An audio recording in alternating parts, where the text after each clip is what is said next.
Os membros de uma sociedade democrática são assimilados pelo regime democrático de duas formas distintas. Por vezes elas parecem não ser assim tão distintas, porque são entendidas ou interpretadas nos termos da liberdade democrática, isto é, aparecem como manifestações de uma mesma liberdade democrática. Apesar de tudo, são formas distintas. E que formas são essas? Por um lado, o regime democrático assimila os seus membros como cidadãos.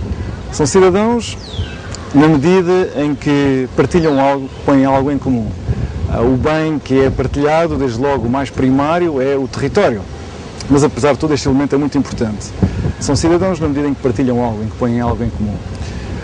Por outro lado, esses cidadãos, enquanto cidadãos, são elementos, são participantes de um processo deliberativo que tem de ocorrer necessariamente, tendo em conta que a democracia entende-se como uma comunidade política que se governa a si mesma.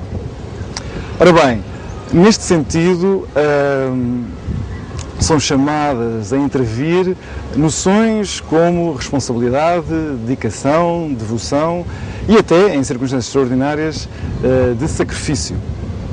Por isso, o cidadão é, na ótica democrática, o ser político por excelência. E o apelo à cidadania é um apelo à aproximação, quando não há união, entre os membros da sociedade política.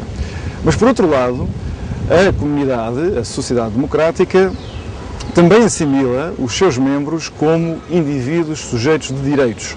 Isto é, olha e vê nos seus membros indivíduos que são livres, iguais e, sobretudo, independentes.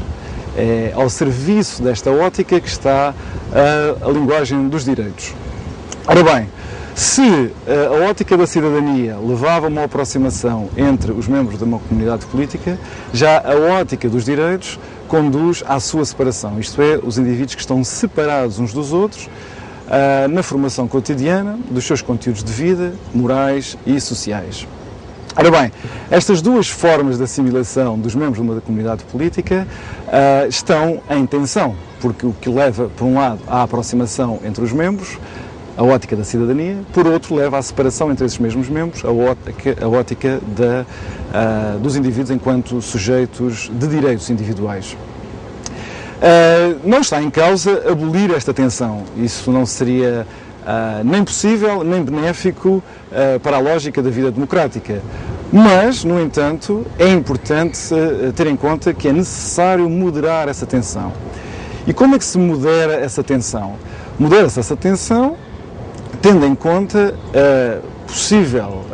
o possível esmagamento de um dos polos desta tensão relativamente ao outro. Isto é, quando, por exemplo, o cidadão ameaça sufocar ou esmagar o indivíduo sujeito de direitos, aí estamos perante uma situação insuportável da lógica democrática. No entanto, parece-me que a trajetória política no Ocidente, e em Portugal não é exceção nessa matéria, nos últimos anos tem conduzido para uma maior ênfase no polo que designeia o indivíduo como sujeito de direitos. Isto é, parece haver um relativo apagamento da ótica da cidadania em favor da ótica da linguagem dos direitos. Em termos práticos, o que é que se pode fazer para moderar esta tensão?